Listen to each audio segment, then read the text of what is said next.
ഞങ്ങളുടെ യൂറോളജിയിലെ പ്രധാന surgery radical പ്രോസ്റ്റാക്ടക്ടമി എന്ന് പറഞ്ഞ സർജറി ഉണ്ട്. അത് പെൽവിസിന്റെ ഉള്ളിലുള്ള ഒരു സർജറിയാണ്. കുറച്ച് ഡിഫിക്കൽട്ടാണ് ലാപ്രോസ്കോപ്പിക് കീ ഹോളിന്. പക്ഷെ അത് റോബോട്ടിന്റെ സഹായത്തോടെ ചെയ്യുമ്പോൾ ഞങ്ങൾക്ക് വളരെ അനായാസമായി ചെയ്യാൻ പറ്റുന്നത്. എല്ലായ്പ്പോഴും പേഷ്യൻസ് ആദ്യം ചോദിക്കുന്നത് ഡോക്ടറാണോ സർജറി ആണോ റോബോട്ടാണോ സർജറി ചെയ്യുന്നത്. നമ്മൾ ഡോക്ടർ തന്നെയാണ് സർജറി ചെയ്യുന്നത്. ഡോക്ടറുടെ കൈകൾ ചലിക്കുന്ന റോബോട്ടിന്റെ രൂപമാണ്. Hi doctor.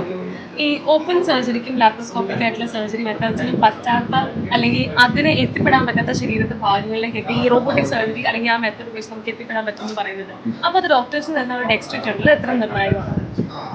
നമ്മുടെ ഈ യൂറോളജിയിലെ ഏറ്റവും ബുദ്ധിമുട്ടുള്ള ഒരു ഏരിയ എന്ന് പറഞ്ഞാൽ പെൽവിക് സർജറീസ്, അതായത് നമ്മുടെ എടുപ്പിൻ്റെ ഉള്ളിലുള്ള സർജറീസ് ആണത്.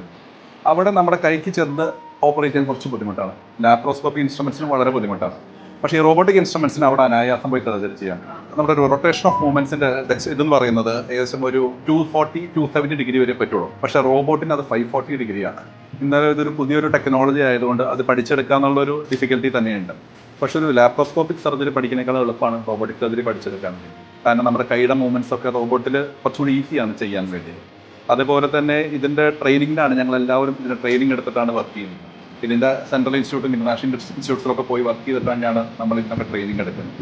അതും പിന്നെ നമ്മുടെ കുറേ ഹാർഡ് വർക്കുമാണ് ഇതിൻ്റെ റോബോട്ടിക്കിൽ അത് വർക്ക്ഫുൾ ആയിട്ട് വരും.